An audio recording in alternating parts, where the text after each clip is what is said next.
भारत का ब्रह्मोस अब दुनिया को हिला रहा है दोस्तों। जहां एक और तुर्की बार बार भारत के खिलाफ बयान देता है, वहीं अब भारत उन्हीं के पड़ोसी देशों मतलब ग्रीस और साइप्रस को दे रहा है ब्रह्मोस मिसाइल का ऑफर। अब थोड़ा सा ग्रीस और साइप्रस के बारे में समझ लेते हैं दोस्तों। तो ये जो ग्रीस है, ये यूरोप का एक देश है जिसकी राजधानी एथेंस है। यह देश तुर्की के पश्चिम में स्थित है। ग्रीस और तुर्की के बीच समुद्र सीमा को लेकर झगड़ा चल रहा है। अब बात करें साइप्रस की, यह एक छोटा द्वीप है जो तुर्की के दक्षिण में है। यहाँ भी तुर्की का कुछ हिस्सा कब्जे में है, इसलिए साइप्रस की भी तुर्की से दुश्मनी है। भारत अगर साइप्रस को भी ब्रह्मोस जैसा मिसाइल देता है तो ये तुर्की के लिए सीधा संदेश होगा कि भारत अब चुपचाप नहीं बैठेगा। इससे सीधा सारांश यही है कि ग्रीस और साइप्रस दोनों तुर्की के दुश्मन देश हैं। भारत अगर इन्हें ब्रह्मोस मिसाइल भेजता है तो इससे तुर्की पर दबाव बढ़ेगा। इसलिए ये खबर इंडिया तुर्की टेंशन से जुड़ी हुई है। सोचिए, अगर ये डील हो गई तो तुर्की के माथे पर पसीना आ जाएगा, क्योंकि भारत का ये कदम सीधे नाटो के अंदर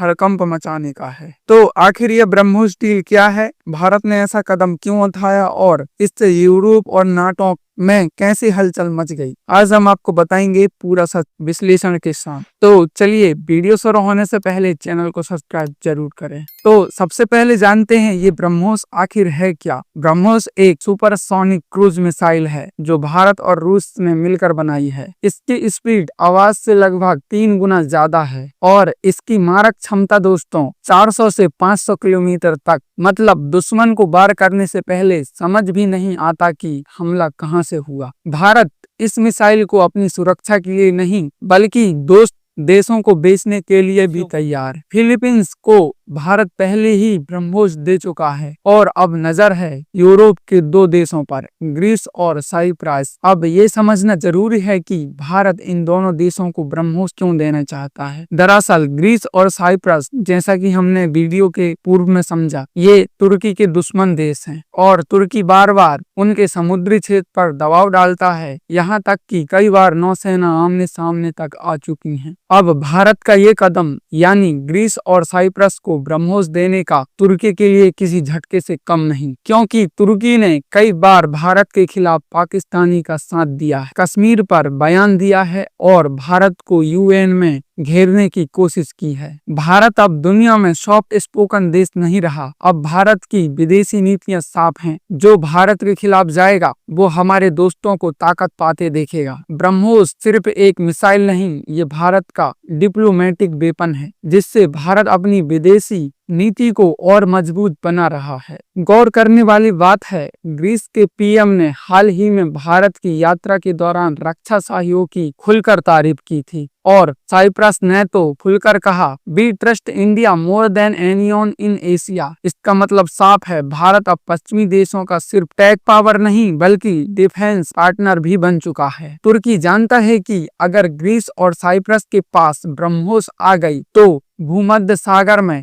उसका सुपर पावर इमेज खत्म हो जाएगी, क्योंकि ब्रह्मोस मिसाइल 500 किलोमीटर तक की दूरी पर जहाज, बेस और एयरक्राफ्ट सब पर हमला कर सकती है। इससे ग्रीस और साइप्रस का पूरा कोस्टल डिफेंस मजबूत हो जाएगा और भारत ने यह कदम बहुत सोच समझकर उठाया है। ये सिर्फ हथियार बेचना नहीं बल्कि तुर्की को कूटनीति जवाब है, क्योंकि तुर्की पाकिस्तान को ड्रोन टेक्नोलॉजी और पॉलिटिकल सपोर्ट देता है। अब भारत कह रहा है, जो पाकिस्तान को ताकत देगा वो खुद अपने पड़ोसी से डरकर रहेगा। आज भारत सिर्फ अपनी सीमाओं की रक्षा नहीं कर रहा बल्कि ग्लोबल पावर बैलेंस को बदल रहा है। ब्रह्मोस अब सिर्फ एक मिसाइल नहीं, ये भारत की डिप्लोमेटिक स्ट्राइक पॉलिसी बन चुकी है। तुर्की को अब ये समझना होगा कि भारत अब वो देश नहीं जो सिर्फ सुनता है, भारत अब जवाब देता है, वो भी सटीक निशाने से। तो दोस्तों, क्या आपको लगता है भारत को ग्रीस और साइप्रस को ब्रह्मोस देना चाहिए? अपने विचार नीचे कमेंट में जरूर बताएं और चैनल को सब्सक्राइब कीजिए, क्योंकि यहाँ मिलती हैं भारत की ताकत की कहानियां। तो मिलते हैं अगले वीडियो पे, तब तक के लिए जय हिंद, जय भारत दोस्तों।